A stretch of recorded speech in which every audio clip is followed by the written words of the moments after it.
Assalamualaikum warahmatullahi wabarakatuh. Sekarang kita berada di Pekan Kahang. Sebelum kita meneruskan lagi perjalanan ke Kampung Peta.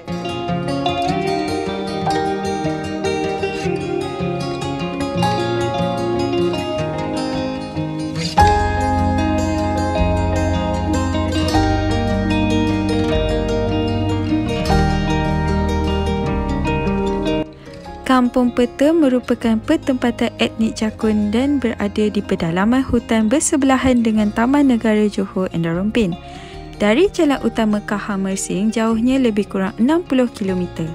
Untuk sampai ke kampung ini, ia mengambil masa lebih kurang 2 jam perjalanan dengan melalui jalan ladang sejauh lebih kurang 40 km. Laluan ini agak berlumpur dan licin bila musim hujan dan berdebu ketika cuaca kering. Manakala laluan sejauh lebih kurang 20 km merupakan laluan jalan dalam hutan yang berturap tar.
Pada masa dahulu, laluan utama untuk sampai ke kampung ini adalah dengan melalui laluan Sungai Endau.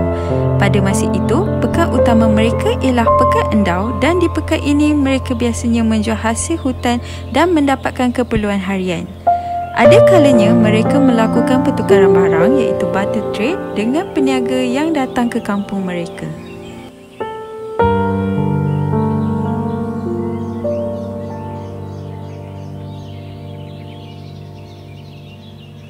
Nama Kampung Peta dipercayai berasal dari sebatang anak sungai yang berada tidak jauh dari kampung yang ada sekarang.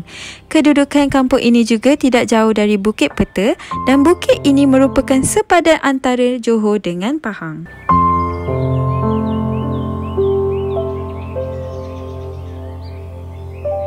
Menurut rempuyan Kantan iaitu batin Kampung Peta sekarang, nenek moyang mereka pernah tinggal di bahagian hulu Sungai Endau. Antara tempat-tempat yang masih diingati ialah seperti Sungai Kincit, Batu Gajah, Sungai Temiang, Padang Ewang, Sungai Gaban, Cegar Rambutan, Kuala Jasin dan Pantai Burung dan lain-lain lagi. Namun kesemua kawasan tersebut kini telah berada di kawasan Taman Negara Endau Rompin.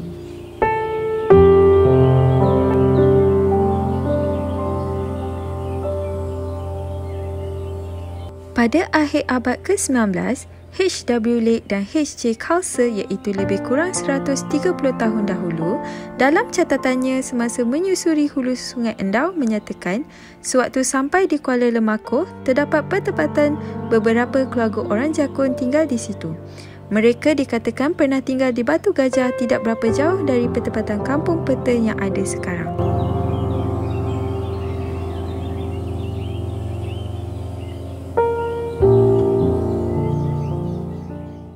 Manakala di hulu Sungai Emas, terdapat 2 pertempatan iaitu Jeruk Gerah, terdapat 3 buah pondok besar dan tidak jauh dari situ terdapat sebuah pertempatan yang agak besar dengan penduduk dianggarkan seramai 50 hingga 60 orang.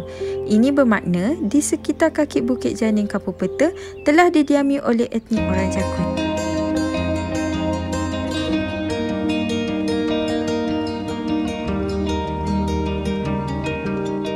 Sekitar tahun 1966, seorang penyelidik bernama Narifumi Mida Tachimoto yang membuat penyelidikan The Orang Hulu, A Reports on Malaysian 1960s menyatakan mereka yang tinggal di kampung peta ialah seramai 25 kelamin dengan bilangan penduduk seramai 86 orang.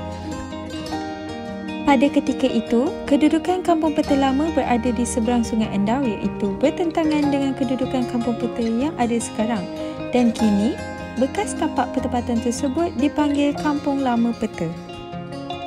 Setelah hampir 60 tahun, mereka yang tinggal di Kampung Peta seramai lebih kurang 300 orang, manakala bilangan keluarga pula seramai 80 keluarga.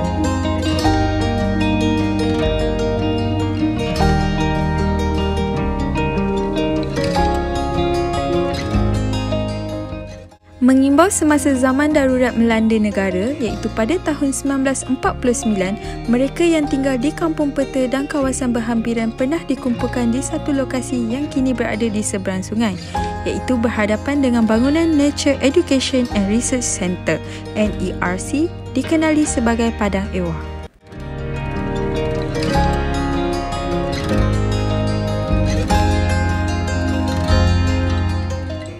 Mereka yang dikumpulkan di Padang Ewah terdiri daripada kumpulan-kumpulan kecil yang tinggal di hulu Sungai Endau iaitu meliputi pedalaman hutan tebal di Mersing dan Rumping Pahang. Secara paksa atas alasan keselamatan, beberapa orang batin serta anak buahnya dikumpulkan di Padang Ewah. Antara mereka ialah Batin Jaja Janom dan anak buahnya, Batin Ali dan anak buahnya ditempatkan di Cegar Rambutan, Batin dari Tamuk dan Selai ditempatkan di Cegar Temyang. Mereka yang datang dari Sungai Mok dan Punan pula ditempatkan di Cabang Dulang.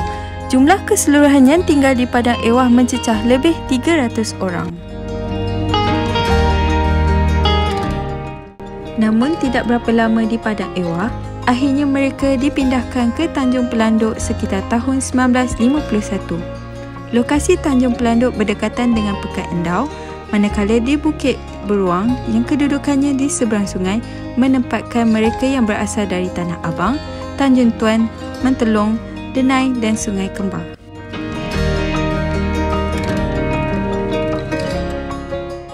Perpindahan mereka ke Tanjung Pelanduk adalah disebabkan ancaman komunis yang semakin kuat dan peristiwa serangan hendak gerombolan komunis ke atas pasukan keselamatan. Serangan dilakukan semasa anggota keselamatan sedang menaiki sebuah bot memudiki Sungai Endau. Mereka diserang di suatu tempat yang dikenali sebagai Pasir Kilang dan dalam serangan itu, ramai anggota keselamatan yang terkorban dan ketua mereka juga turut terkorban. Kedudukan Pasir Kilang ialah di antara kuala Sungai Emas di Kampung Punan dan Kuala Lemakoh berdekatan Kampung Peta.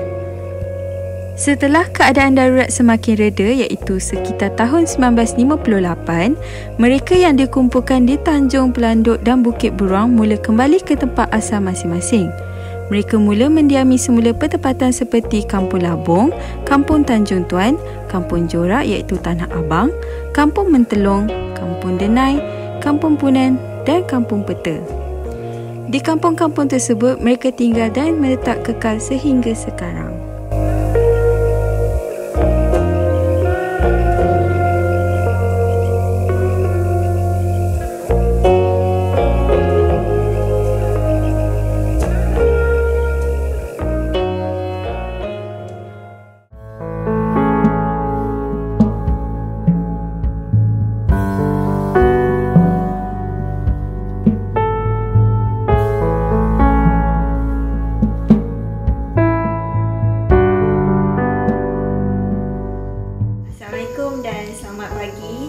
Saya sekarang berada di Kampung Peta dan pada pagi ini bersama saya adalah Pak Awang bin Kudi yang menetap di Kampung Peta dan beliau merupakan salah seorang di sini yang membuat kraftangan yang kita panggil kercang.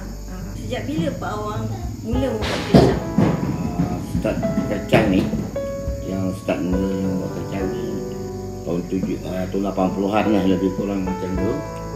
Daripada situlah saya buat kercang. Ada berapa jenis semuanya Pak Awang? Dengan silap saya ada berapa? 1, 2, 3, 4, 5, 7. Ada 7 jenis. 7 jenis dah.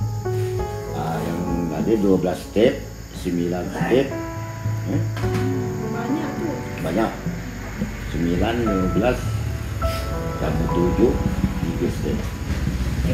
Apa bahan yang Pak Awang gunakan untuk membuat kecang? Bahan dia bahan dia kita cari rutan. Rutan, lepas tu kita cari rutan. Di bahan ni rutan, kecang ni. Yang kedua ni memang buluh lah. Memang buluh memang ada lah. Dulu kita buat kecang ni bukan tali ni. Semua yang ikat ni semua tali rutan. Semua tali rutan. Tali tengah ni semua kulit kayu. Tapi saya dah bawa KL. Dengan silap aku 10 kercang tali itu putus. Sebab dia tak biasa orang bandar kan. Tali terap tu memang tahan. Tapi bila tak tahan aku buat tali. Padahal ni semua rutan. Saja memang menggunakan rutan. Semua rutan. Semua rutan. Yang ni semua bukan tali ni, semua tali terap. Kulit terap ni yang selalu dibuat baju. Kulit tu lah, kulit pokok tu. Di puluh apa semua. Tapi sekarang dah moden, semua pakai tali. Itu tali. Lebih tahan lama. Lebih boleh tahan lama. Begitulah tadi temu bual saya bersama Pak Awang bin Kudi, iaitu pakar membuat kecang di Kampung Peta Mersing ini. Terima kasih Pak Awang sudi menerima kunjungan kami. Saya pun terima kasih.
Mendapatkan maklumat dengan lebih lanjut mengenai kayu galang, bentuk kayu galang di perkuburan ini, bersama saya adalah Pak Awang yang akan menerangkan dengan lebih lanjut mengenai bentuk kayu galang ini. Okey, terima kasih datang sini nak bertanya cara orang makam orang asli ni. Memang dulu dia punya tu kayu bulat, apa yang cakap tadi betul, kayu galang.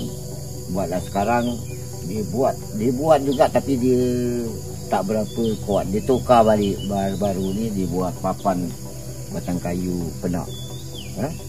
Bila dia buat batang kayu ni, dia macam-macam lah. Siapa yang meminat, dia buat bentuk dia subang babi.